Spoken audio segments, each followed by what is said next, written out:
Good morning, hello, and welcome to today's Facecast. Today we're in one of the Gospels. No, we're not. We're in the New Testament, the New Testament letter. What am I saying? Foolish me.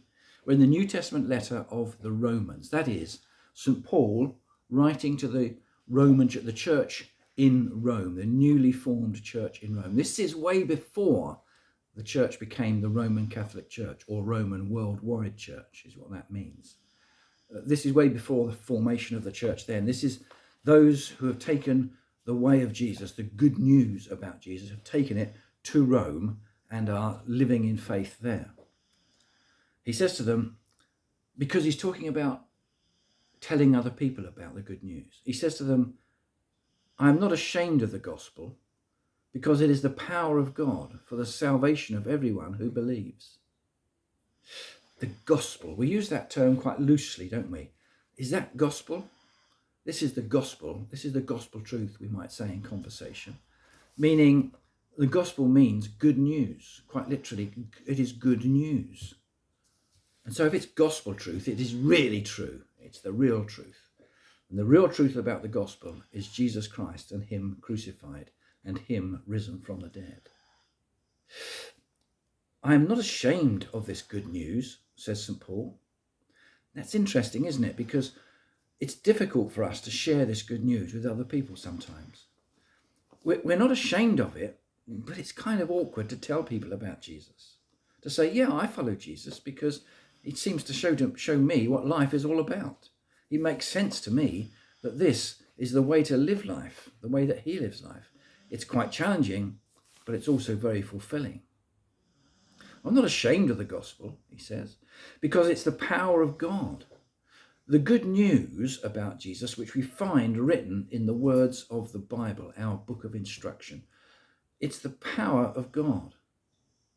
So it's not just a book. It's not just a set of letters or books, not just a library even of 66 books. It's more than that. It's the power of God.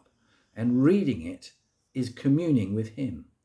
Reading the Bible is not like reading any other book.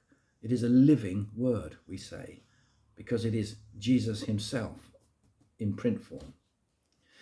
It is the power of God for the salvation to be saved from everlasting death. We are saved instead to eternal life. Our bodies in this world is but a temporary representation of who we are. We live for, 80 years, maybe 90 if we're lucky or unlucky. But we live forever in heaven with God our Father in a spiritual form that we know not what until we get there. It is the power of God for the salvation, that saving of everyone who believes. It's not just the chosen few. It was in the Old Testament just the Israelites of old, the Jewish people. Come the New Testament, that is broadened out to all the Gentiles, the non-Jews as well. So that includes all of us today. It's the salvation for everyone, not because of their race or their colour or their geography or anything else, everyone who believes. So it's believing in Jesus that gives us this salvation. See how it all comes together? I'm not ashamed of the gospel because it's all these good things I'm about to tell you. It is the power of God. It's God at work himself. For the salvation, we are saved from death and have life after death. The salvation of everyone, all are included, who believes in Jesus. It's a wonderful statement, very powerful. Romans 1:16. Perhaps read it for yourselves and dwell on it. What does it mean to you today? See you soon.